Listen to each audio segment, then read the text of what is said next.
Hello students, good morning. मैं कमलेश वैष्णव sir आदर्श commerce class से आपका स्वागत करता हूं। आज का जो हमारा क्लास रहेगा वो बहुत ही इम्पोर्टेंट है।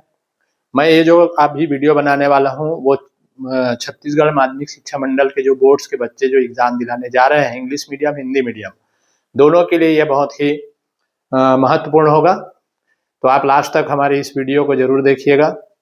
और अभी तक हमारे चैनल को आप सब्सक्राइब नहीं किए होंगे तो आप चैनल को सब्सक्राइब कर लीजिए। और अगर आपको वीडियो अच्छा लगता है तो आप अपने फ्रेंड सर्कल में भी इसको शेयर कीजिएगा, ठीक है। तो चलिए हम यहाँ पर चालू करते हैं आज प्रादर्श प्रश्न पत्र सेट नंबर 2 से, जिसमें मैं हिंदी में लिख दूंगा और इंग्लिश में इसको एक्सप्लेन कर दूंगा। समय हमारे पास काफ़ी कम बचा है, इसलिए हम अलग अलग वीडियो आपके लिए नहीं बना पा रहे हैं। तो हम कोशिश करेंगे कि एक ही वीडियो में हिंदी मीडियम और इंग्लिश मीडियम दोनों प्रकार के बच्चों को हम इसमें अच्छे से समझा सकते हैं, ठीक है। तो चलिए, सबसे पहला क्वेश्चन है खंड अ, मतलब सेक्शन ए में आपको यहाँ पर पूछा जा रहा है कि साझेदारी में साझेदारों का दायित्व होता है, मतलब पार्टनरशिप में पार्टनरों का जो लायबिलिटी होता है वो कैसा होता है। तो आपको बताना है असीमित। असीमित मतलब होता है अनलिमिटेड लायबिलिटी होता है पार्टनरों का फर्म में, ठीक है। उसके बाद फिर आपको एक क्वेश्चन बनाने के लिए दिया जाता है कि एक पार्टनर है फर्म में ए, जिसने अपने पर्सनल यूज के लिए फर्म से पैसा विड्रॉ किया है, मतलब आहरण किया है 10,000 रुपया, और आहरण पर 12% प्रतिवर्ष की दर से ब्याज होगा। मतलब इंटरेस्ट चार्ज किया जा रहा है कितना परसेंट? 12%। तो इंटरेस्ट का अमाउंट कितना होगा? तो देखिए, यहाँ पर आपने बहुत सारे गलती किए थे, पिछले एग्जाम में इसको पूछा गया था। तो सबसे पहले आप यहाँ पे निकाल लेंगे, उसका आहरण की राशि है, ड्राइंग अमाउंट है 10,000। 10,000 का आप 12% निकाल लेना, और इसका निकालना बेटा 6 महीने का, ठीक है। क्योंकि इसमें ना पैसा कब निकाला है वो डेट नहीं दिया है, मतलब साल के बीच में कभी भी निकाला है। तो यहाँ पर एवरेज 6 मंथ का जो है इंटरेस्ट चार्ज किया जाता है। तो इसका 12 महीने का हो गया आपका 1200, तो 6 मंथ का इसका हो जाएगा, इसको आप डिवाइड कर देंगे तो ये आ जाएगा 600। तो जहाँ पर आपको 600 दिया रहेगा आंसर, उसको आप यहाँ पे करेक्ट कर दीजिएगा, ठीक है। तो 600 रुपया आपका लगेगा। पिछले एग्जाम में हमने देखा था कि अधिकतर बच्चे लोग इसमें 1200 रुपया में आंसर दिए थे, जो कि गलत हो रहा था, ठीक है। तो ये 6 मंथ का आपका लगेगा इसमें इंटरेस्ट। अगला क्वेश्चन है आपके पास, अगला है लेखांकन प्रमाप 10 का संबंध किससे है? लेखांकन प्रमाप का मतलब होता है अकाउंटिंग स्टैंडर्ड 10।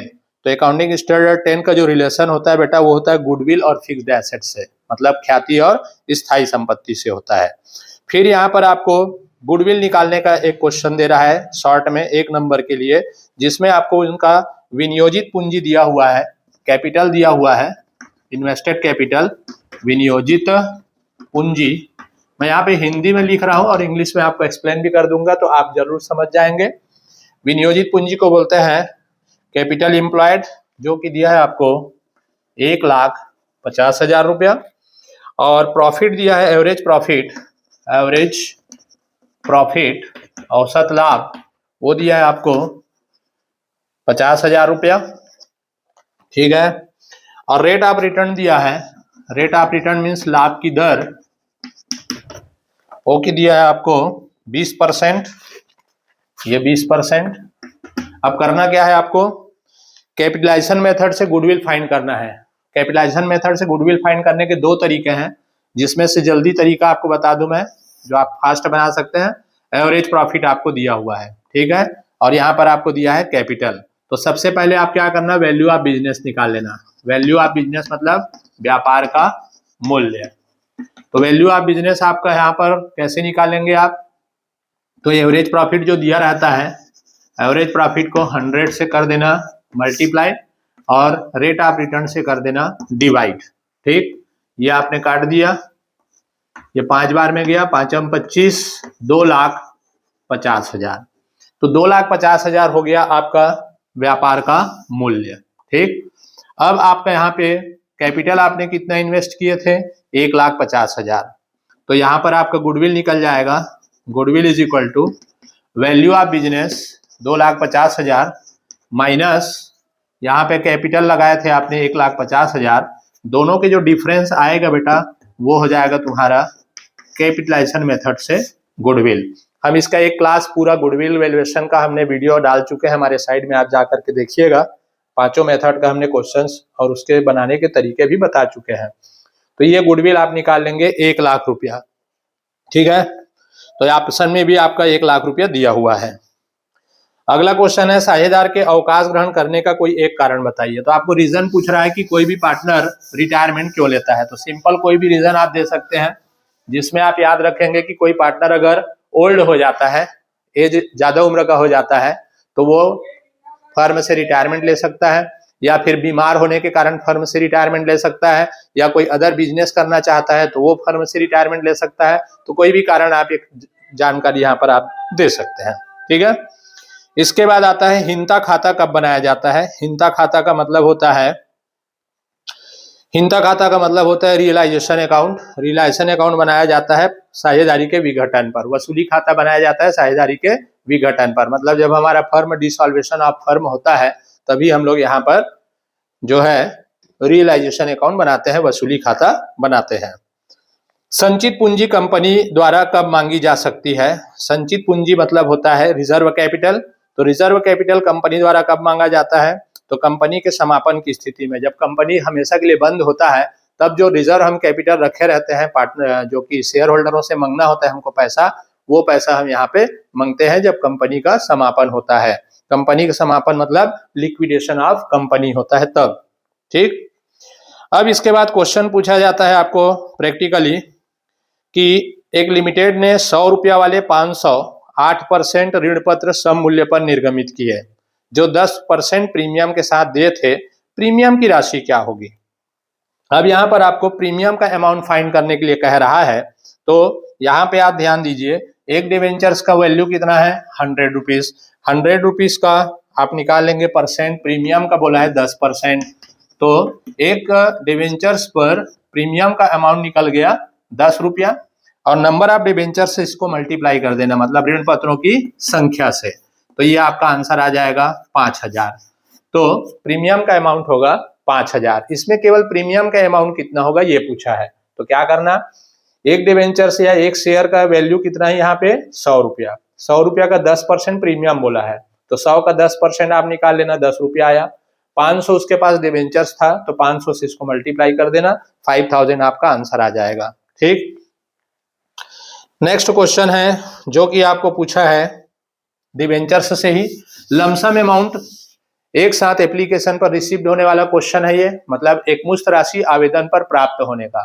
तो इसमें आप 2 एंट्री मारेंगे, इसमें पेपर में 2 जनरल एंट्री मारेंगे। कहानी ये है कि एक्स लिमिटेड ने 100 रुपया वाले 4008% ऋण पत्र 10% प्रीमियम पर निर्गमन किए, जिन पर 20 रुपया आवेदन पर और शेष प्रीमियम सहित आवंटन पर देय थे।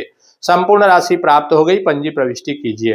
क्वेश्चन ये कह रहा है, इंग्लिश में ध्यान दीजिएगा, कि 4000 है नंबर ऑफ डिवेंचर्स, ठीक, और एक डिवेंचर्स का जो फेस वैल्यू है वो है 100 रुपया, जिसको 10% प्रीमियम पर इसका 10% निकालेंगे तो ये आ गया 10% प्रीमियम सहित हो गया कितना 110 रुपया।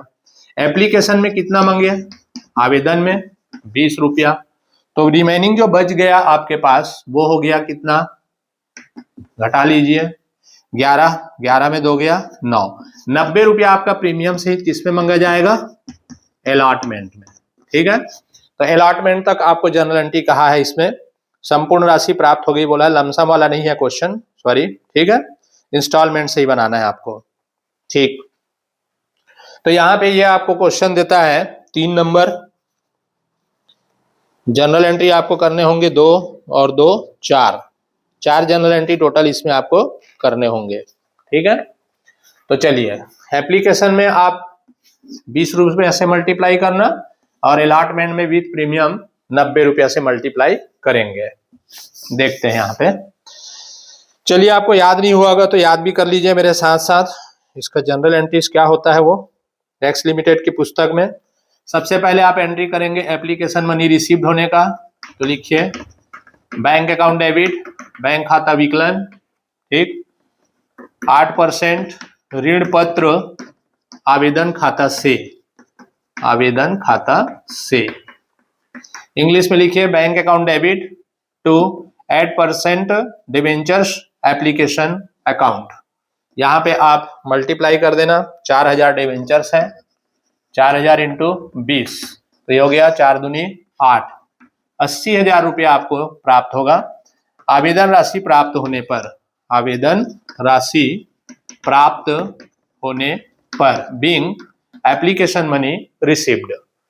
तो 80,000 रुपया आप यहाँ पे लिख लेंगे, ठीक, इस प्रकार से। तो ये जितने भी क्वेश्चंस मैं आपको बता रहा हूं ये 99% आने की संभावना पेपर में बनता है, इसलिए आप इसका प्रैक्टिस करते चले जाएंगे मेरे साथ साथ। सेकेंड एंट्री इसका करेंगे ट्रांसफर का। तो ट्रांसफर का एंट्री हो जाएगा 8% ऋण पत्र आवेदन खाता विकलन, आवेदन खाता विकलन, 8% डिबेंचर्स एप्लीकेशन अकाउंट डेबिट, 8% ऋण पत्र खाता से, ऋण पत्र खाता से टू 8% डिबेंचर्स अकाउंट, और यहीं पर लिखेंगे आप ऋण पत्र या फिर प्रीमियम, प्रीमियम खाता से to security reserve of premium account. यहां पर आप प्रीमियम अकाउंट को क्या करेंगे, क्रेडिट करेंगे। तो जनरल एंट्री हुआ आपका 8% debentures application account debit to 8% debentures account, और यहां पर लिखेंगे टू प्रीमियम रिजर्व अकाउंट। अब अमाउंट कैसे डालेंगे आप, तो वेरी सिंपल, जैसे मैंने आपको बताया था कि 4000 इसका था डिबेंचर्स की संख्या, ठीक, ओ सॉरी यहाँ पे प्रीमियम नहीं है, यहाँ पर सिर्फ ट्रांसफर करना है आपको। तो ये हो जाएगा आपका 80,000, 80,000 प्रीमियम को यहाँ पे अलॉटमेंट पर मंगा गया, ठीक है। यहाँ पर आप लिख देंगे ऋण पत्र आवेदन राशि का, आवेदन राशि का हस्तांतरण करने पर, बीइंग एप्लीकेशन मनी ट्रांसफर्ड, ठीक। ये 2 एंट्री आपने कर दिया एप्लीकेशन का। चलिए अब तीसरा एंट्री करते हैं हम लोग अलॉटमेंट का। अलॉटमेंट मतलब आवंटन का, तो जल्दी बोलिए, आपको याद हो गया होगा, ठीक है। तो लिखेंगे 8% ऋण पत्र आवंटन खाता विकलन, 8% डिबेंचर्स अलॉटमेंट अकाउंट आवंटन खाता विकलन, 8% डिबेंचर्स अलॉटमेंट अकाउंट डेबिट, 8% ऋण पत्र खाता से, 8% ऋण पत्र खाता से टू 8% डिबेंचर्स अकाउंट, और यहीं पर दिखाएंगे आप प्रीमियम को, ठीक, ऋण पत्र प्रीमियम खाता से, ऋण पत्र प्रीमियम, प्रीमियम खाता से टू प्रीमियम रिजर्व अकाउंट। तो यहाँ पर टू प्रीमियम रिजर्व अकाउंट में आप पैसा डालेंगे।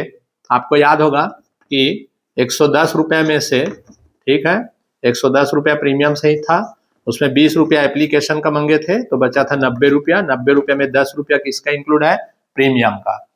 तो यहाँ पे 4000 इंटू 80 करेंगे, यहाँ पे 4000 इंटू 10, और इसमें 4000 इंटू 90, तो हो गया 9 दूनी 18, 9 चौक 36, 3,60,000 रुपया इसमें डाल दीजिए, और ये हो जाएगा आपका 8 चौक 32, 3,20,000 रुपया। यहाँ देखो जीरो लगाने में बहुत मिस्टेक करते हो, ध्यान से लिखना है आपको, और ये हो गया आपका 40,000 रुपया, ठीक। नरेशन में लिख देंगे आवंटन राशि प्राप्य होने पर, being allotment money due with premium, आवंटन राशि प्रीमियम सहित, प्रीमियम सहित प्राप्य होने पर, क्या, प्राप्य होने पर, being allotment money due with premium, okay. अब इसका आप लास्ट एंट्री करेंगे रिसीव्ड का, अलॉटमेंट मनी रिसीव्ड का, यहां कर दूं अलॉटमेंट मनी रिसीव्ड का एंट्री हो जाएगा बैंक अकाउंट डेबिट, लिखिए बैंक अकाउंट डेबिट, बैंक खाता विकलन, और यहां लिखेंगे 8% ऋण पत्र आवंटन खाता से, आवंटन खाता से to 8% allotment account, sorry to 8% debentures allotment account, और अमाउंट डालेंगे 3,60,000, 3,60,000 रुपए। ओके, और नरेशन लिख देंगे बीइंग अलॉटमेंट मनी रिसीव्ड, आवंटन राशि प्राप्त होने पर, इसको लिखना है ड्यू और इसको लिखना है received, being allotment money received. ये क्वेश्चन हो गया आपका फिनिश। ठीक, अगला क्वेश्चन है आपके पास थ्योरी है, तो थ्योरी को आपका क्या करना है, बुक वगैरह से आपको प्रिपेयर करना है। थ्योरी नोट कीजिए। थ्योरी आपको पूछ रहा है यहाँ पे स्थायी पूंजी खाता और परिवर्तनशील पूंजी खाता में अंतर बताना है। मतलब फिक्स्ड कैपिटल अकाउंट और फ्लैक्चुएटिंग कैपिटल अकाउंट में डिफरेंस पूछ रहा है आपको। ठीक है, तो फिक्स्ड कैपिटल अकाउंट और फ्लैक्चुएटिंग कैपिटल अकाउंट में आपको डिफरेंस 3 याद रखना है, 3 नंबर का पूछ रहा है। फिर अगला क्वेश्चन पूछता है आपको इक्विटी शेयर्स और प्रेफरेंस शेयर्स में डिफरेंस पूछा है। ठीक, इक्विटी शेयर्स मतलब समतांश पूंजी और पूर्वाधिकार अंश पूंजी, दोनों में आपको पूछ रहा है डिफरेंस, तो इसको भी आप याद रखेंगे। थ्योरी का क्लास में बाद में और लूंगा आपके लिए।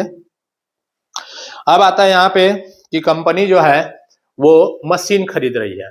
ठीक है, तो मशीन परचेस कर रही है कंपनी और उसके पेमेंट में कैश न दे करके शेयर या डिवेंचर्स इशू कर देती है।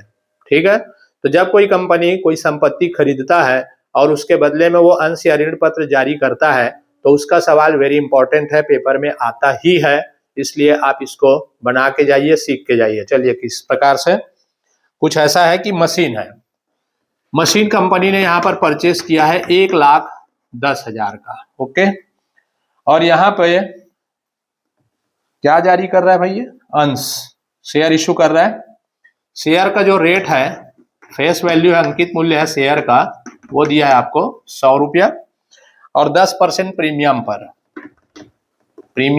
10%। तो यहाँ पर जब भी कोई कंपनी संपत्ति खरीदती है तो उसका जो पेमेंट करना है शेयर में, तो शेयर का 3 रेट होता है, आप लोगों को मालूम हो गया होगा।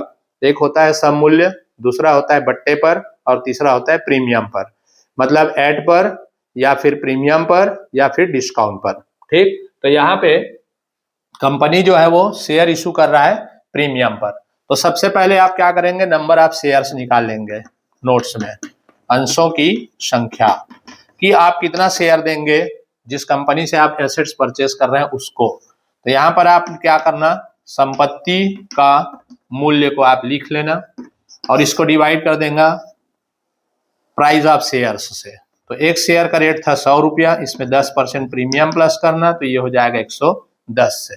ठीक, तो यहाँ पर एसेट्स का वैल्यू कितना दिया है क्वेश्चन में, तो एसेट्स का वैल्यू दिया है आपको 1,10,000 रुपया का, इसको 110 से आप डिवाइड कर देना, तो यहाँ पर 11 एकम 11, 1,000 शेयर आप यहाँ पे इशू करेंगे। ठीक है, परचेज कंसिडरेशन में, मतलब क्रय प्रतिफल में आप 1,000 अंश निर्गमित करने वाले हैं। ठीक, अब इसका जनरल एंट्री आप कैसे बनाएंगे, तो जनरल एंट्री आप बनाने के लिए 2 एंट्री आपको करने होंगे। पहला संपत्ति क्रय करने का, जैसे कि संपत्ति का नाम दिया है, एसेट्स का नेम दिया है आपको, मशीन खरीदा है इसने अमर ट्रेडर्स से, तो पहला एंट्री आप करेंगे मशीन अकाउंट डेबिट, मशीन खाता विकलन और अमर ट्रेडर्स से। ठीक, यहां पे लिख देंगे मशीन क्रय करने पर। जनरल एंट्री क्या हुआ देखिए इंग्लिश में, मशीन अकाउंट डेबिट लिखिए टू अमर ट्रेडर्स। अगर यहाँ पे अमर ट्रेडर्स का नाम नहीं देता, मतलब सेलर का नाम नहीं देता, तो यहाँ पर आप लिखते, हिंदी में लिखते विक्रेता खाता से और इंग्लिश में लिखते इसको टू वेंडर्स अकाउंट। ठीक है, तो machine account debit to vendors account लिखते हैं। यहाँ पर वेंडर्स का नाम दिया है तो नाम का यूज करेंगे अमर ट्रेडर्स से करके। अब यहाँ पर जितने का एसेट्स था उसका वैल्यू डाल देना पेपर में, 1,10,000 का हमने मशीन खरीदा।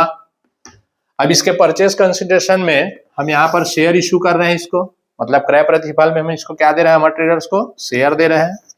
तो एंट्री हो जाएगा, ये जो क्रेडिट हुआ था उसको आप डेबिट कर देना, अमर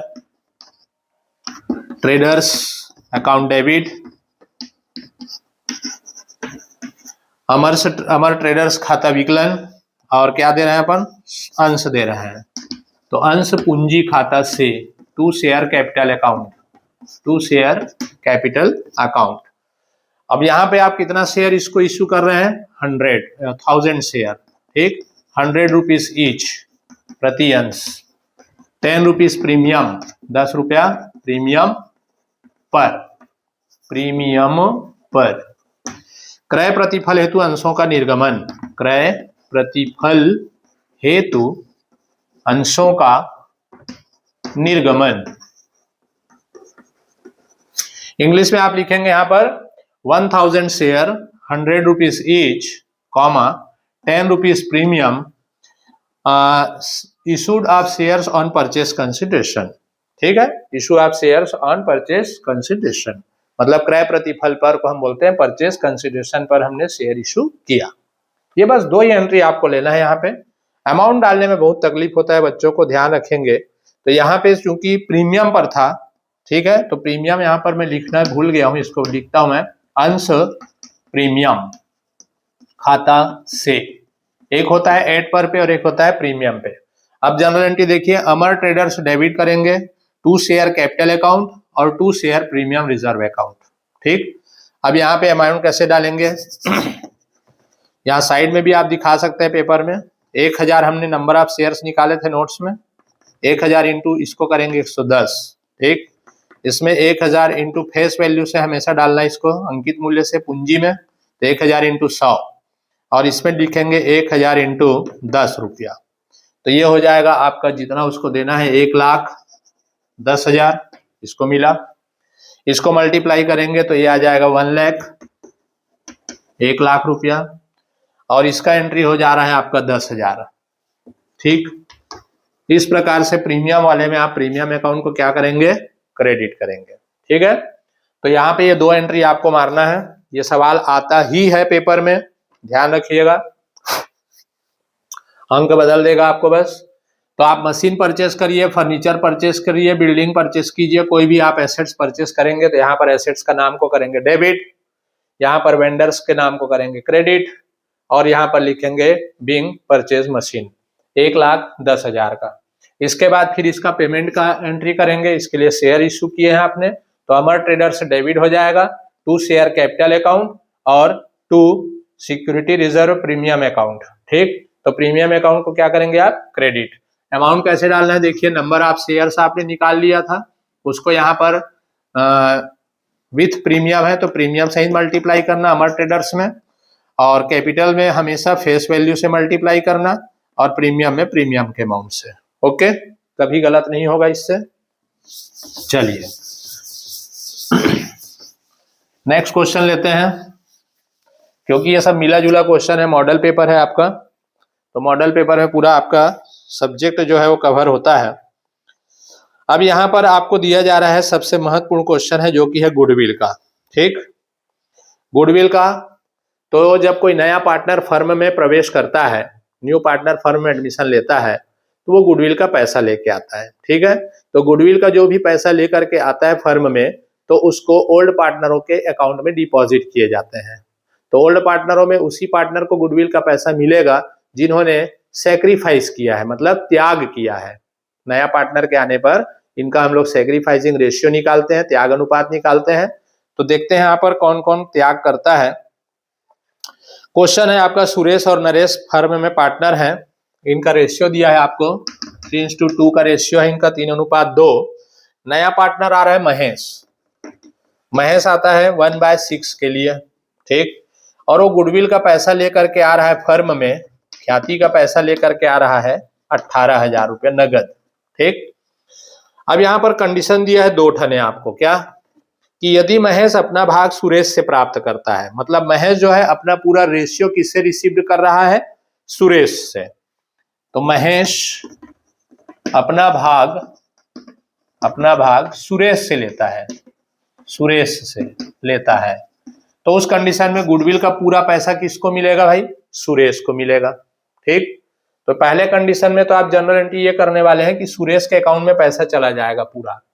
तो सेकेंड कंडीशन है, यदि महेश अपना संपूर्ण भाग पुराने साझेदारों के बराबर पाता है, तो अगर महेश जो है दोनों पार्टनर से इक्वल पाता है अपना शेयर को, ठीक है, इक्वल रिसीव्ड करता है, तो उस कंडीशन में ये जो गुडविल का पैसा है वो दोनों ओल्ड पार्टनरों को मिलेगा।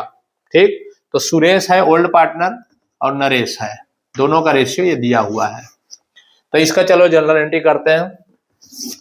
यहां पर आपको जनरल एंट्री करने बोला है, तो पहला एंट्री तो आप कर देंगे गुडविल का पैसा आने का फर्म में, तो एंट्री करेंगे cash account debit, cash account debit, रोकड़ खाता विकलन टू गुडविल अकाउंट, ख्याति खाता से। 18,000 रुपया कैश लाया है, ये 18,000 रुपया आपने लिखा। ख्याति की राशि नगद लाने पर, ख्याति की राशि नगद लाने पर, नगद लाने पर, being goodwill amount bring on cash, ठीक है, नगद लाने पर, ये पहला एंट्री कर दिए। या फिर आप लिख सकते हैं being goodwill amount received on cash, ठीक है। तो रोकड़ खाता विकलन किए ख्याति खाता से, cash account debit to goodwill account, ये पहला एंट्री आप कॉमन करेंगे। अब कंडीशन में जाएंगे, तो कंडीशन में पहला बोला है कि महेश अपना भाग सुरेश से लेता है पूरा पूरा, ठीक है। तो सुरेश से अगर ले रहा है तो यहाँ पे सुरेश के अकाउंट में चला जाएगा गुडविल का पैसा, तो यहाँ पर एंट्री करेंगे ख्याति खाता विकलन goodwill account debit, goodwill account debit to Suresh account, किससे ले रहा है, सुरेश से, तो सुरेश के पूंजी खाता से, पूंजी खाता से एंट्री याद रखेंगे, गुडविल अकाउंट डेबिट हो जाएगा to Suresh capital account, Suresh के कैपिटल अकाउंट में पूरा पैसा 18,000 रुपया डिपॉजिट कर देंगे। सर क्यों 18,000 इसी को दे रहे हैं, क्योंकि यही बस सेक्रीफाइस कर रहा है, पूरा हिस्सा सुरेश से लिया जा रहा है महेश के द्वारा। तो यहां पर आप लिख देंगे ख्याति की राशि हस्तांतरित करने पर, being transferred goodwill amount, being transferred goodwill amount, तो गुडविल का अमाउंट आप पार्टनरों के अकाउंट में क्या कर देते हैं, क्रेडिट कर देते हैं, ठीक है। सेकेंड कंडीशन में बोला है कि ये जो नया पार्टनर आया है महेश, वो दोनों से, सुरेश से, और कौन है एक पार्टनर, सुरेश और नरेश, दोनों से इक्वली लेता है, तो दोनों के अकाउंट में इक्वली पैसा ट्रांसफर करेंगे। तो इसके जगह में आप एंट्री करेंगे गुडविल अकाउंट डेबिट, दो कंडीशन पूछा इसलिए अलग अलग दिखाना पड़ रहा है आपको, goodwill account debit to Suresh capital account, Suresh के पूंजी खाता से टू सुरेश कैपिटल अकाउंट, और एक बंदा है आपका Naresh, to Naresh capital account, Naresh के पूंजी खाता से टू नरेश कैपिटल अकाउंट। तो कितना गुडविल आया था बेटा, 18,000, 18,000 और दोनों इक्वल जो है सेक्रीफाइस कर रहे हैं, दोनों से इक्वल ले रहा है, तो 9,000 रुपया इनके अकाउंट में आप क्रेडिट कर देंगे, ठीक। नरेशन में लिख देंगे ख्याति की राशि का हस्तांतरण करने पर, being goodwill amount transferred on capital account, ठीक है। तो ये 3 एंट्री आप कर लेना इस सवाल में। अगला क्वेश्चन है आपके पास, जिसमें आपको बोल रहा है गुडविल का वैल्यूएशन करना है, कौन से मेथड से, सुपर प्रॉफिट मेथड से, ठीक है। चलिए इसको भी समझते हैं, सुपर प्रॉफिट मेथड से गुडविल कैसे निकाला जाता है। आप लोगों को मैंने इसका भी वीडियो डाल चुका है गुडविल वैल्यूएशन का, उसमें आप जा करके देख सकते हैं। यहाँ और एक बार चलिए समझते हैं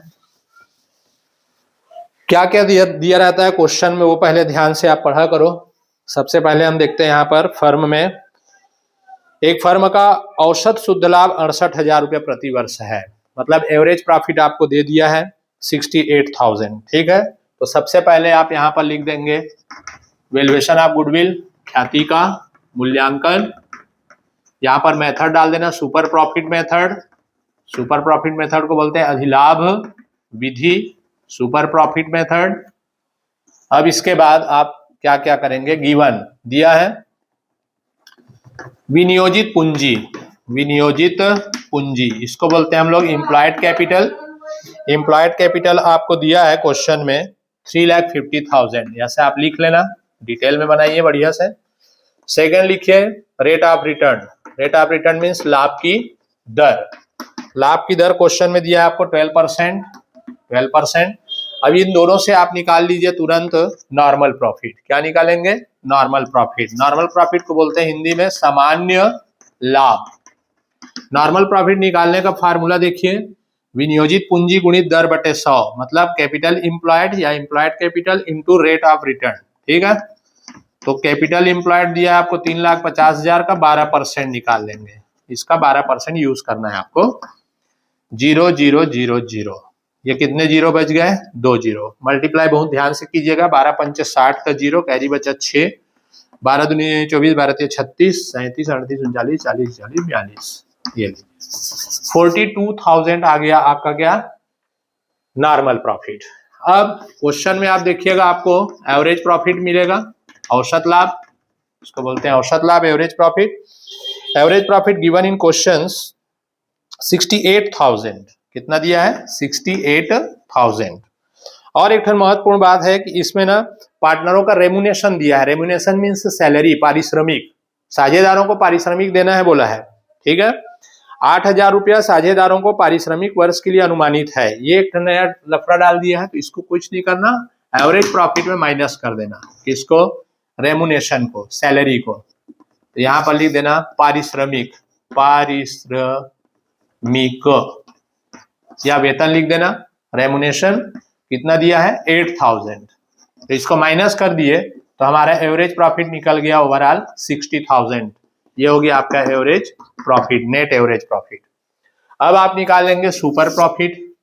सुपर प्रॉफिट का फार्मूला अधिलाभ बराबर एवरेज प्रॉफिट में से, औसत लाभ में से नॉर्मल प्रॉफिट को माइनस कर देना, सामान्य लाभ को।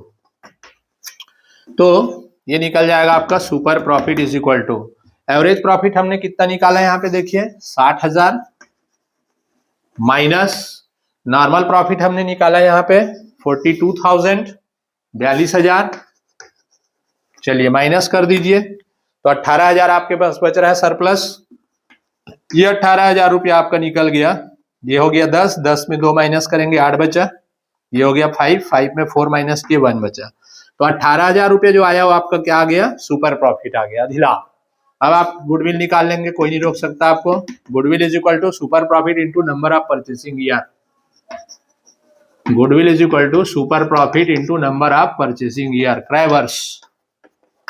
तो आपका सुपर प्रॉफिट निकला था 18,000 और number of purchasing year given in question 2 years, 2 साल दिया हुआ है। तो 18 दूनी 36, 36,000 रुपया आपका क्या निकल गया यहाँ पे? गुडविल। ये हो गया आपका क्वेश्चन हल। ठीक है, तो सबसे पहले आपको गिवन में दिया है employed capital 3,50,000, rate of return 12%, तो नॉर्मल प्रॉफिट निकाल देंगे। 3,50,000 का 12% निकल गया 42,000। एवरेज प्रॉफिट आपको क्वेश्चन में दिया हुआ है, बट इसमें आपको रेम्यूनेशन माइनस करना है पार्टनरों का, अगर दिया रहेगा तो इसको माइनस कर दिए तो आपका नेट एवरेज प्रॉफिट निकल गया 60,000। अब नेट एवरेज प्रॉफिट में से आप नॉर्मल प्रॉफिट को क्या कर देंगे? माइनस, तो आ जाएगा क्या? Super profit. सुपर प्रॉफिट आपका निकल गया 18,000। आप गुडविल निकाल सकते हैं, super profit into number of purchasing year, 2 दिया है आपको 2 ईयर्स। तो ये हो गया 18 दूनी 36,000 रुपया आपका गुडविल आ गया। Okay, next. तो इस प्रकार से आपको यहाँ पे समझना है। थोड़ा से आपको वीडियो रोक करके प्रैक्टिस भी कर लेना रहेगा क्वेश्चन को। 1-2 बार आप पहले वीडियो अच्छे से देख लीजिए, उसके बाद फिर आप और इसी टाइप के क्वेश्चंस का आप प्रैक्टिस कर सकते हैं। अगला क्वेश्चन है आपके पास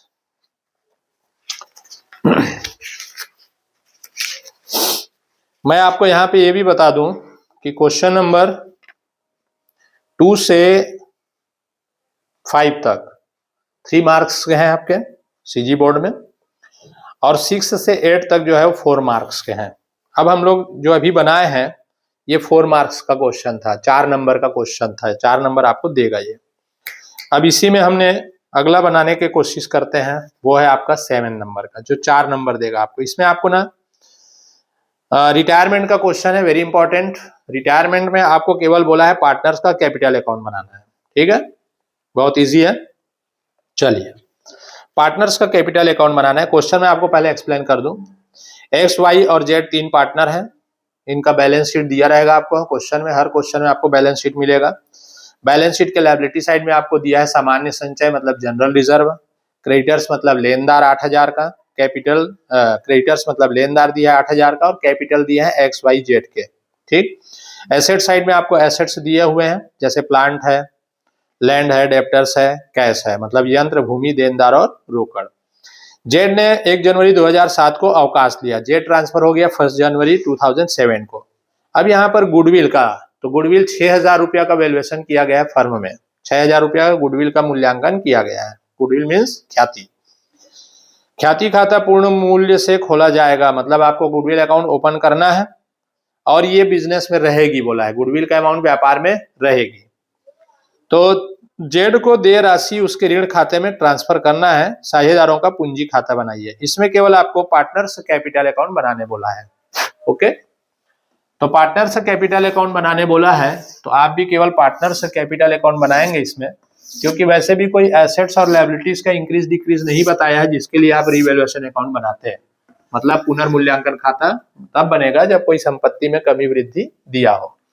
तो यहाँ पर लिख लेंगे पार्टनर्स कैपिटल अकाउंट, हिंदी में इसको बोलेंगे साझेदारों के पूंजी खाता, पूंजी खाता, पार्टनर्स कैपिटल अकाउंट। ये एक्स हो गया, ये वाई, एच जेड। एक्स, थोड़ा इसको और पतला ले लेता हूं मैं, एक्स, वाई, और ये हो गया आपका जेड। ये हो गया आपका डेबिट साइड और ये हो गया आपके क्रेडिट साइड। इसको लिखेंगे पर्टिकुलर विवरण और ये पर्टिकुलर विवरण। ओके, अब सबसे पहले यहां पर आपको दिया है कैपिटल, कैपिटल को आप यहां पे लिख लीजिए, शेष लाया गया बाय बैलेंस, हिंदी में लिखना है ना, शेष लाया गया by balance BD, by balance BD, और कैपिटल को डालेंगे सभी का, क्योंकि सभी पार्टनरों का कैपिटल अकाउंट बोला है। तो एक्स का 8,000 है, वाई का 6,000 है और जेड का भी है 6,000। फिर यहाँ पर लिखेंगे जनरल रिजर्व को, सामान्य संचय, जनरल रिजर्व। अब जनरल रिजर्व को कैसे बांटना है, तो सर इसमें रेशियो नहीं दिया है तो आप इक्वली बांटेंगे। ठीक है, क्वेश्चन में अगर आपको पार्टनरों का प्रॉफिट लॉस का रेशियो नहीं दिया रहेगा तो इक्वली बांट देंगे। तो जनरल रिजर्व दिया है आपको 12,000, 12,000 तीनों पार्टनर में बांटेंगे इक्वल, तो इसको 4,000 आप यहाँ पे लिख देंगे। ठीक, अब यहां से बैलेंस शीट से कुछ नहीं लेना है इसमें।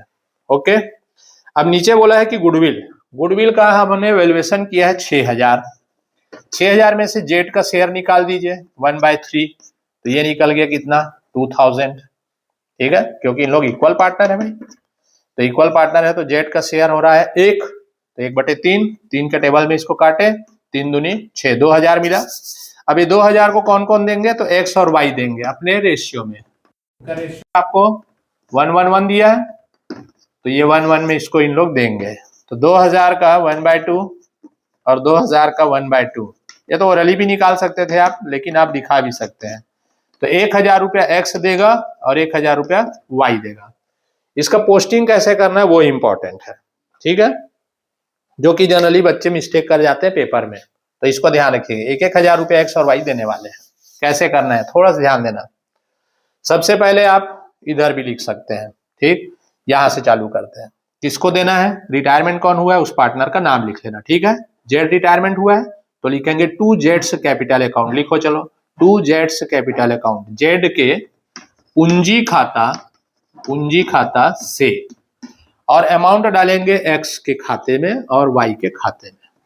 ये मतलब एक्स के अकाउंट से पैसा जा निकल रहा है 1,000 और वाई के अकाउंट से पैसा निकल रहा है 1,000, किसके नाम से, जेड के नाम से। इसका जनरल एंट्री हो रहा है X capital account debit, Y capital account debit to जेड्स कैपिटल अकाउंट।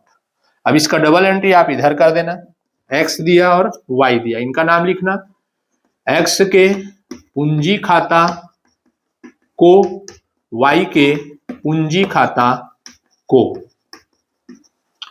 इंग्लिश में इसको लिखो by X capital account by Y capital account, और अमाउंट डालेंगे किसके में बेटा, जेड के में। ठीक है, ये तो ये बहुत इंपॉर्टेंट आपका पोस्टिंग है गुडविल का, ध्यान से। जेड रिटायरमेंट हो रहा है तो कौन कौन दे रहे हैं, तो x दे रहा है 1000, y दे रहा है 1000, अपने गेनिंग रेशियो में देते हैं इसको, ठीक है, गेनिंग रेशियो में। तो 1000 इनके खाते से पैसा निकला और इनके अकाउंट में आके ये डिपॉजिट हो गया। नाम किसका लिखना है देख लीजिए, रिमेनिंग पार्टनर्स का। जिसको जिसको गेन हो रहा है उसी का ही नाम यहाँ पे आएगा। फिलहाल यहाँ दोनों को गेन हो रहा है, ठीक। सवाल खत्म हो चुका है आपका, और कुछ नहीं है क्वेश्चन में। अब यहाँ पे जेड का जो है टोटल लगा देंगे, जेड को कितना पैसा मिल रहा है, अकाउंट क्लोज कर देते हैं यहाँ पे। तो 6 और 4 10 और 1 11 1 12, 12,000 रुपया आपका जेड का टोटल बना। 6 4 10,000 रुपया वाई का, 8 और 4 12,000 रुपया इसका। तो जेड का जो बैलेंस है उसको लिखना जेड के ऋण खाता, जेड के ऋण खाता से टू जेड्स लोन अकाउंट, ठीक। जो भी पार्टनर रिटायरमेंट होगा, क्वेश्चन में अगर उसके पेमेंट के बारे में कुछ जानकारी नहीं दिए हैं तो आप यहाँ पर लिखेंगे उसके लोन अकाउंट। तो टू जेड्स लोन अकाउंट, और जेड का टोटल अमाउंट है 12,000, यहाँ लिख देंगे, ओके। बाकी पार्टनरों का जो बैलेंस है उसको बैलेंस लिखेंगे शेष ले गए, टू बैलेंस सीडी। क्या लिखेंगे बेटा, टू बैलेंस सीडी। इसका टोटल देखिए 12,000 था, यहाँ पे भी 12,000 होना चाहिए। 12 में 1 गया तो बचा 11,000। 1,000 रुपया जेड को दिला गया, ठीक है, इसके अकाउंट से गुडविल का पैसा, तो इसका बचा कितना, 11,000।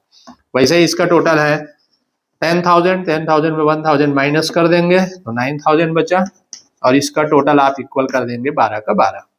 ये क्वेश्चन आपका कंप्लीट हो गया। रिटायरमेंट के कंडीशन में केवल आपको कैपिटल अकाउंट बनाने के लिए कहता है, ठीक।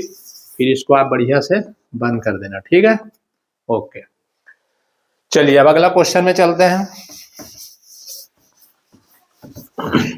क्या है कि यहाँ पे सीधा सीधा आपका ए में पूछा जाता है पार्टनरशिप और कंपनी के शेयर्स और डिवेंचर्स। अगला क्वेश्चन है इसमें और में दिया है, और में आपको बोला है रीवैल्यूएशन अकाउंट बनाने बोला है। रीवैल्यूएशन अकाउंट मतलब होता है पुनर्मूल्यांकन खाता। ये भी ध्यान रखिएगा कि आर में जो देगा रिटायरमेंट का, तो रिटायरमेंट का आर वाला ही क्वेश्चन देगा, ठीक है। अब यहाँ पर पुनर्मूल्यांकन खाता कैसे बनता है, चलिए सीखते हैं आज। पुनर्मूल्यांकन खाता को इंग्लिश में कहा जाता है रीवैल्यूएशन अकाउंट, ठीक। तो यहाँ पर लिखेंगे पुनर्मूल्यांकन खाता, रीवैल्यूएशन अकाउंट, रीवैल्यूएशन अकाउंट, ठीक। सिंपल है, ये भी बहुत बढ़िया है, मस्त है, ध्यान से समझिएगा। डेबिट और क्रेडिट, इधर लिख देना पर्टिकुलर, विवरण, अमाउंट राशि, पर्टिकुलर विवरण, अमाउंट ये राशि, ठीक। इसके बारे में मैं आपको पहले भी बता चुका हूं और भी बता देता हूं। जब कोई पार्टनर रिटायरमेंट लेता है फर्म से, तो फर्म के जितने भी एसेट्स और लायबिलिटीज होते हैं, संपत्ति और दायित्व, उसका फिर से मूल्यों का आकलन किया जाता है। उसको बोलते हैं, फिर से उसके प्राइस तय किए जाते हैं, उसको बोलते हैं हम लोग रीवैल करना, ठीक है। तो पुनर्मूल्यांकन किया जाता है संपत्ति और दायित्व का। तो यदि संपत्ति का मूल्य कम हो जाता है, ध्यान देना बेटा, एसेट्स का वैल्यू क्या हो जाता है, डिक्रीज हो जाता है, संपत्ति का मूल्य कम हो जाता है, तो इधर लिखेंगे इसको, संपत्ति का मूल्य कम होगा तो इधर लिखना डेबिट में। और उसके जस्ट अपोजिट, संपत्ति का मूल्य अगर बढ़ गया, वृद्धि हो गया, इंक्रीज हो गया, एसेट्स का वैल्यू अगर इंक्रीज हो गया मार्केट प्राइस, तो यहां पर आप लिखेंगे उसको।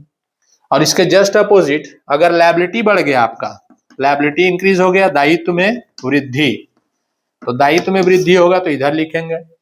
और दायित्व में क्या हो रहा है, कमी, दायित्व में कमी, दायित्व मतलब लायबिलिटी, आउटसाइड लायबिलिटी, अगर क्या हो गया, डिक्रीज हो गया, तो किधर लिखेंगे इसको, क्रेडिट। मतलब ये जो साइड है डेबिट साइड में एंट्री किया जाएगा किसको, लॉसेस को, जितने भी घाटा हो रहा है, हानि हो रहा है, उसको दिखाना है। और जितना भी आपको बेनिफिट हो रहा है, प्रॉफिट हो रहा है, तो उसको यहाँ लिखना है। जैसे संपत्ति के मूल्य बढ़ रहा है तो क्या हो रहा है, आपको प्रॉफिट ही हो रहा है ना। और दायित्व तो कम हो रहा है तो भी आपको क्या हो रहा है, प्रॉफिट हो रहा है फर्म को। तो ये इसका मेन फंडा है, ठीक है। अब इसी के अकॉर्डिंग हम लोग सवाल को पढ़ते हैं और जल्दी से इसको भी बना देते हैं। चलिए, यस, जैसे क्वेश्चन का स्टोरी मैं आपको समझा दूं। यहाँ पे राहुल और आयुष दो पार्टनर हैं। इनका बैलेंस शीट दिया हुआ है। 1 जनवरी 2016 को राहुल जो है वो रिटायरमेंट हो जाता है। रिटायरमेंट हो जाता है तो फिर यहाँ पर गुडविल 10,000 का वैल्यूएशन किया जाता है। पेटेंट का कोई वैल्यू नहीं रहेगा बोल रहा है, ठीक है, पेटेंट का कोई मूल्य नहीं रहेगा। तो देखो बेटा, एसेट्स में आपको पेटेंट्स दिया हुआ है, पेटेंट्स एक एसेट्स होता है, संपत्ति होता है 2,000 रुपया, कोई मूल्य नहीं रहेगा बोला तो क्या हो गया, उसकी वैल्यू कम हो गई। तो कम हो गई तो उसको कहाँ दिखाओगे, डेबिट में, यहाँ लिखेंगे टू पेटेंट्स, पेटेंट, ठीक, पेटेंट्स खाता से। तो यहाँ लिखिए टू पेटेंट्स अकाउंट, कितने का था, कोई वैल्यू नहीं रहेगा, तो पूरा जो बैलेंस शीट में वैल्यू दिया है ना, बुक वैल्यू, वो पूरे को यहाँ लिख देना, पूरा लॉस हो गया इससे। सेकंड बोला है कि मशीन पर 10% डेप्रिसिएशन लगाना है। तो मशीन पर 10%, तो मैं आपको बता दूं कि मशीन हमारे पास था 20,000 का, तो 20,000 का 10%, यहाँ लिख के समझा रहा हूं आपको, चलिए, तो 20,000 का 10% 2,000 रुपया कमी हो गई, तो इसको भी यहाँ लिखेंगे टू मशीन अकाउंट, मशीन खाता से डेप्रिसिएशन हो गया कितने का, 2,000 का। तो जितना रुपया कम होगा ना उसी को ही लिखना है आपको, ठीक है। उसके बाद बोला है डेप्टर्स में 5% प्रोविजन करना है, मतलब देनदार में 5% संदिग्ध ऋण लगाना है। तो देनदार कम हो जाएंगे आपके, तो डेप्टर्स को देनदार बोलते हैं। डेप्टर्स कितने का था, 4,000 का, 4,000 का 5% निकाल लीजिए फट से, हेलो चलो, 4 पंचे 20, 200 रुपया निकला। तो 200 रुपया आपका डेप्टर्स कम हो गया, तो यहाँ पर लिखेंगे टू बैड डेब्ट्स रिजर्व, क्या लिखोगे, टू बैड डेब्ट्स रिजर्व, अशोध्य ऋण प्रावधान, प्रावधान कितना रुपया, 200 रुपया। आगे क्वेश्चन पढ़े, आगे क्वेश्चन कुछ नहीं है भाई, राज को देय राशि का पेमेंट बैंक से ऋण लेकर करना है, ओके। अब बचा गुडविल का लफड़ा। तो गुडविल के बारे में मैंने आपको बताया था कि चूंकि यहाँ पर दो ही पार्टनर है, राहुल और आयुष, ठीक, जिसमें रिटायरमेंट हो रहा है कौन, राहुल, तो ये जो गुडविल का वैल्यूएशन है और गुडविल का जो पोस्टिंग है उसको आपको कहाँ करने हैं, कैपिटल अकाउंट में, ठीक है। और कैपिटल अकाउंट को बनाने के लिए नहीं कहा गया है, तो सिर्फ इतना ही बनने वाला है इस क्वेश्चन में, वेरी सिंपल, ओके। ये हो गया आपका पुनर्मूल्यांकन खाते का कहानी खत्म यहाँ पे, क्योंकि आपको कैपिटल दिया होगा क्वेश्चन में, जनरल रिजर्व दिए होंगे, प्रॉफिट एंड लॉस दिए होंगे, वो सब जाएगा कहाँ, कैपिटल अकाउंट में। और कैपिटल अकाउंट आपको बनाने के लिए इस क्वेश्चन में नहीं कहा है। देखिए क्वेश्चन का जो वैल्यू होता है ना पेपर में, यही रहता है कि हम लोग पूरा चीज को पढ़ के जा रहते हैं, लेकिन हमको क्वेश्चन में क्या देता है एग्जाम में, अधूरा, है ना। जैसे इतना बड़ा क्वेश्चन है और इसमें सिर्फ आपको क्या बनाने के लिए बोला है, पुनर्मूल्यांकन खाता। तो पुनर्मूल्यांकन खाता के लिए अगर आपको बनाने के लिए कहेगा, सिर्फ आपका फोकस किस में रहेगा, एसेट्स और लायबिलिटी में, संपत्ति और दायित्व में कितने की कमी हो रही है और कितने की वृद्धि हो रही है, उसी बस को यहाँ पर आपको एंट्री मारना है, ठीक है। बाकी कोई एंट्री इसमें नहीं आने वाले हैं। चलिए, तो इसका टोटल, तो एक बार और मैं आपको रिवाइज करा दूं कि गुडविल आपको दिया था, गुडविल का एंट्री इसमें होगा नहीं, पेटेंट्स आप कोई वैल्यू नहीं रहा था, हमने पेटेंट्स लिख दिया 2,000 रुपया का, मशीन पर 10% डेप्रिसिएशन लगाने बोला, ये भी हमने एंट्री मार दी है, और डेप्टर्स में 5% का प्रोविजन करने बोला था, ये भी हमने एंट्री मार दी है, ओके। अब कोई लफड़ा नहीं रहा, तो इसको कर देते हैं क्लोज। ये हो गया आपका 4,200, कहाँ जाएगा सर, ये जाएगा बाय पार्टनर्स कैपिटल अकाउंट, साझेदारों के पूंजी खाता, बाय पार्टनर्स कैपिटल अकाउंट में जाएगा, ठीक है। यहाँ पार्टनरों का नाम दिया है राहुल और आयुष, राहुल मतलब आर और आयुष मतलब ए ले लेता हूं मैं। इनका रेशियो भी नहीं दिया है पीएल का, तो बराबर बांट देंगे इसको, 4,200 यहाँ लिख लेना, इसका हाफ हो जाएगा आपका 2,100। ये हो गया आपका क्वेश्चन खत्म। बनाने में इसलिए मेरे को टाइम लग रहा है क्योंकि मैं समझाते हुए बना रहा हूं, और जब आप समझ जाएंगे और 1-2 बार इसको जब आप रिवीजन मारेंगे तो आपसे बहुत फास्ट बनना चालू हो जाएगा, ठीक है। समझाते में और बनाने में टाइम लगता है। तो ये हो गया आपका अगला question.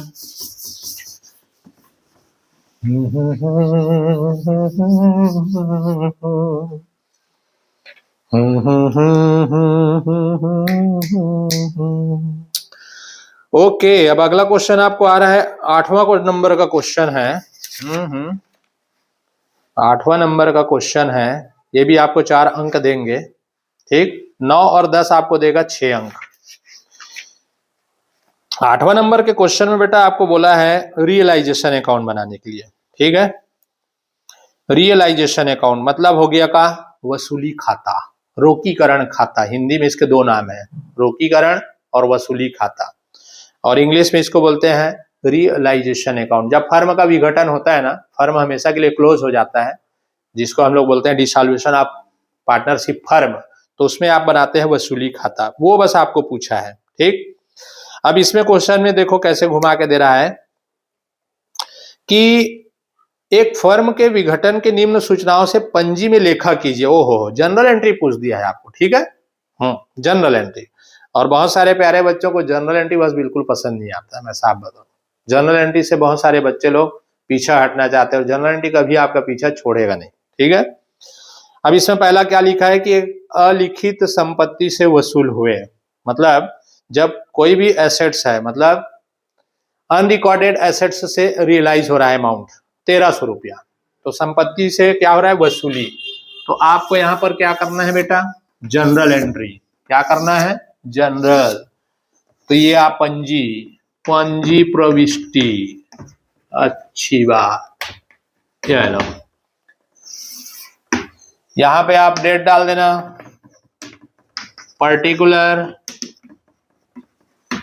LF, debit amount, credit amount, general entry करना है। पहला याद कर लो सीधा सीधा, जब कोई भी अपलिखित संपत्ति से वसूल होगा बोलेगा अनरिकॉर्डेड एसेट्स से, तो मैं आपको यहाँ पर छोटा सा डेमो बता दूं, ये लो, ये है आपका वसूली खाता, रियलाइजेशन अकाउंट।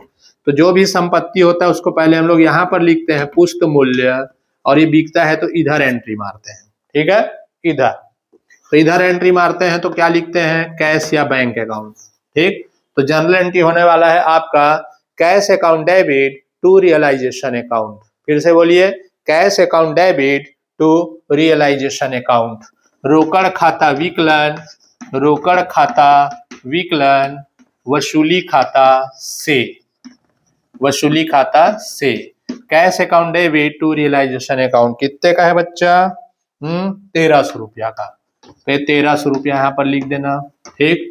नरेशन लिख देना, संपत्ति से वसूली होने पर, बीइंग रियलाइजेशन ऑन एसेट्स, ठीक।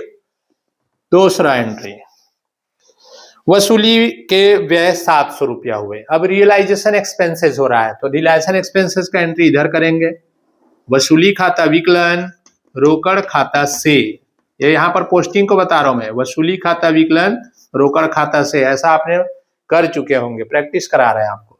तो ये हो गया realisation account debit to cash account, तो यहाँ लिखेंगे रियलाइजेशन अकाउंट डेबिट वसूली खाता विकलन, कोई भी आप पेमेंट करेंगे, जैसे लेनदार को भी पेमेंट करेंगे क्रेडिटर्स को, तो यही एंट्री मारेंगे, वसूली व्यय का भुगतान करेंगे तो यही एंट्री मारेंगे, तो वसूली खाता विकलन रोकड़ खाता से, realisation account debit to cash account, कितना बेटा 700, ये 700, नरेशन लिख देंगे, बीइंग पेड रियलाइजेशन एक्सपेंस, वसूली व्यय का भुगतान, भुगतान करने पर, बीइंग पेड रियलाइजेशन एक्सपेंसेस करने पर, ये हो गया।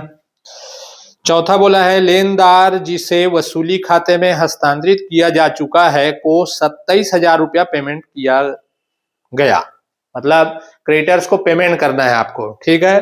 तो क्रेडिटर्स को पेमेंट करेंगे तो यही एंट्री मारेंगे, इसी साइड करेंगे, वसूली खाता विकलन, ये विकलन साइड है ना मेरे बाप, और ये समाकलन, तो वसूली खाता विकलन रोकड़ खाता से, ठीक। तो लेनदारों का पेमेंट भी यही एंट्री करेंगे, क्रेडिटर्स का पेमेंट करेंगे तो रियलाइजेशन अकाउंट डेबिट वसूली खाता विकलन टू कैश अकाउंट रोकड़ खाता से, ठीक। Realisation account debit to cash account, लेनदारों को भुगतान करने पर, लेनदारों को भुगतान करने पर, being paid to creditors, being paid to creditors, कितना सर 27,000, भैया तो क्वेश्चन तो देखना पड़ेगा ना, क्या लिखा है, ठीक है, ये हो गया तीसरा। चौथा आपको बोला है कि 1100 रुपया का रहतिया जिसे वसूली खाते में ट्रांसफर किया जा चुका है को बी ने ले लिया। मतलब कह रहा है कि 1100 रुपया का आपके पास था स्टॉक, इन्वेंट्रीज, ठीक है, जिसको एक पार्टनर ने खरीद लिया, मतलब बी ने रख लिया। तो सोचिए कोई पार्टनर को अगर एसेट्स बेचोगे तो क्या एंट्री होगा, इसको रब कर दो।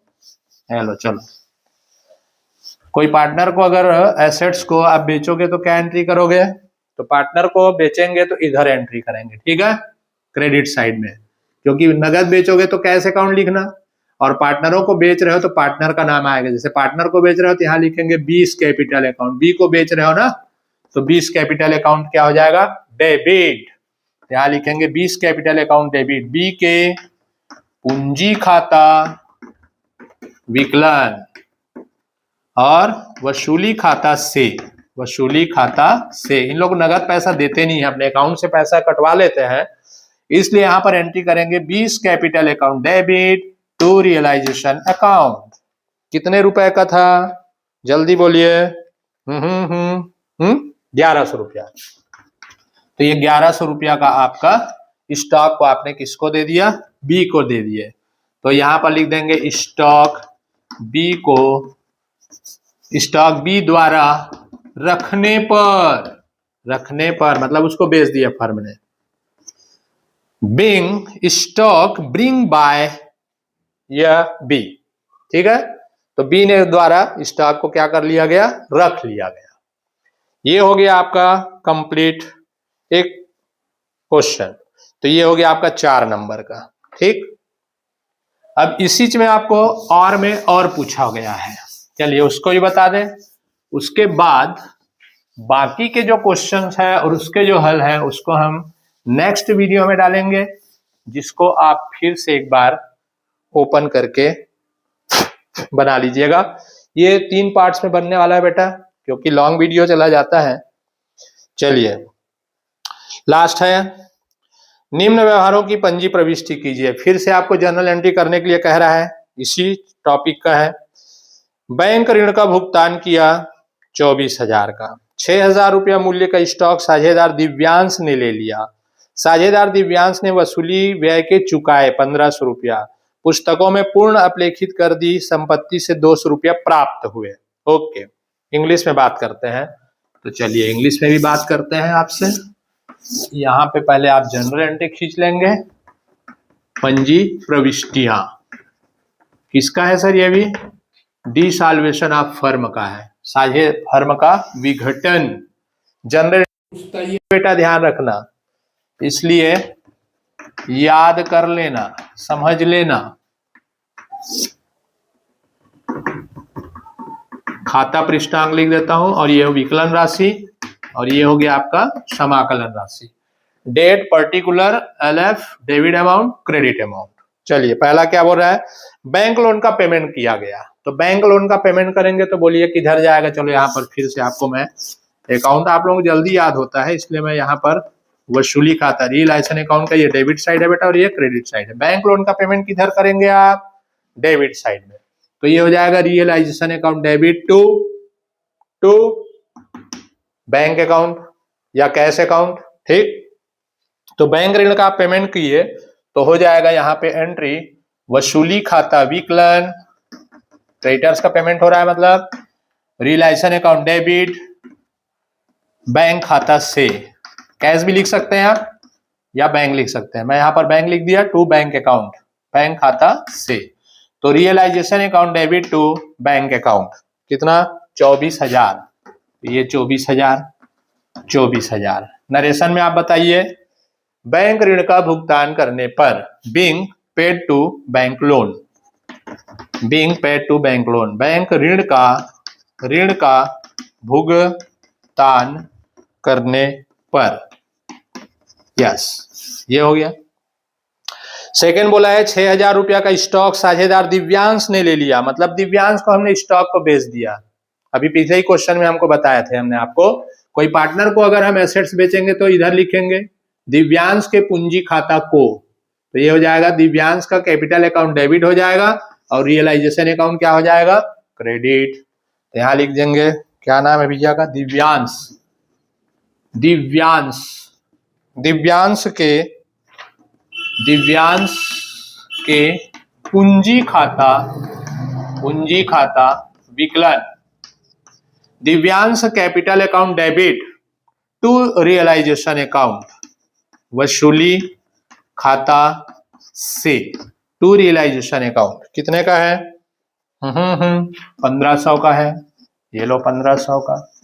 नरेशन लिख देंगे, स्टॉक दिव्यांश द्वारा ली। ठीक, स्टॉक टेकन बाय दिव्यांश। क्या लिखोगे? Stock taken by Divyansh. ये हो गया। नेक्स्ट,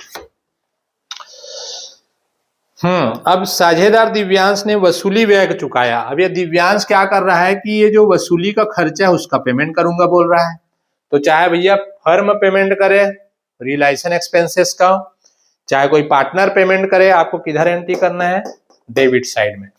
तो यहां पर लिख देंगे दिव्यांश के पूंजी खाता। तो टू दिव्यांश कैपिटल अकाउंट होने वाला है, तो जनरल एंट्री होगा realisation account debit to Divyansh capital account. तो लिखिए रियलाइजेशन अकाउंट डेबिट, वसूली खाता विकलन, दिव्यांश के पूंजी खाता से, दिव्यांश के पूंजी खाता से realisation account debit to Divyansh capital account. कितना भाई? 1500 रुपया। तो ये 1500 रुपया आपने पेमेंट कर दिया। तो पार्टनर ने अगर पेमेंट किया तो पार्टनर के कैपिटल अकाउंट में क्या हो जाएगा? उतना पैसा फर्म डिपॉजिट कर देती है, इसलिए यहां पर लिखेंगे क्रेडिट में।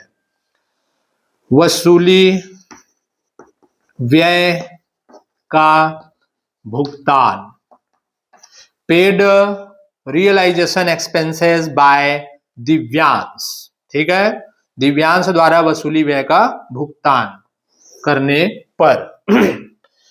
नेक्स्ट एंड लास्ट है, पुस्तकों में पूर्ण अपलेखित कर दी संपत्ति से 200 रुपया प्राप्त हुए। मतलब आपने एक एसेट्स था जिसको आपने रियलाइजेशन अकाउंट में ट्रांसफर भी कर चुके थे, अब उसको बेचने से पैसा आ रहा है। संपत्ति को बेचने से क्या आ रहा है? पैसा आ रहा है। एसेट्स से पैसा रियलाइज हो रहा है, तो यही वाला एंट्री मारना। कौन सा वाला बताओ ना जी। एसेट्स बिकेगा तो क्या एंट्री होगा? इधर आएगा आपका। एसेट्स बिक रहा है तो बैंक अकाउंट या कैश अकाउंट डेबिट, तो ये जाएगा बैंक अकाउंट डेबिट, बैंक खाता विकलन, वसूली खाता से, वसूली खाता से। इंग्लिश में बोलो bank account debit to realisation account. ठीक, संपत्ति से वसूली होने पर, संपत्ति से वसूली होने पर, being realization on assets, कितना वसूल हो रहा है एसेट्स से? 200। ये 200 हो गया। इस प्रकार से आपका ये 4 एंट्री करेंगे, 4 नंबर आपको मिलने वाला है। ओके, तो ये हमने आपको क्वेश्चन 8 तक का हल हमने आपको कंटिन्यू कराए हैं, जो कि 4 अंक थे। अब हमारा जो नेक्स्ट क्लास होगा उसमें हम आपको बताएंगे 9 नंबर, 10 नंबर, 11 और 12 का। ठीक है, तो मतलब 8, 5, 13 और 1 14 नंबर का हम नेक्स्ट क्लास में आपको वीडियो बना के सेंड करने वाले हैं। ठीक है, तो मैं फिर से आपको कहूं कि ये जो क्लास है हमारा इंग्लिश मीडियम, हिंदी मीडियम दोनों टाइप के बच्चों के लिए है। हमारा प्रयास है कि हम हिंदी में लिख करके, इंग्लिश में बोल करके, समझा करके, कैसे भी करके आपको हम समझाने की कोशिश कर रहे हैं। हम जितना मेहनत कर रहे हैं बेटा, उससे ज्यादा आपको मेहनत करना है अपना परसेंट लाने के लिए। ठीक है, तो हम चाहते हैं कि आप ज्यादा से ज्यादा यहाँ पर प्रस्तुति अपना अच्छा दे सके पेपर में, इसलिए यहाँ पे हमारा प्रयास है कि आप लोगों के लिए हम वीडियो बना बना के सेंड करते चले जाएंगे। आप उसको सब्सक्राइब नहीं किए हमारे चैनल को तो सब्सक्राइब कर लीजिएगा। आपको अगर अच्छा लगता है तो आप अपने दोस्तों को भी आप शेयर कीजिएगा। तब तक के लिए बाय, फिर मिलते हैं आपको नेक्स्ट क्लास में।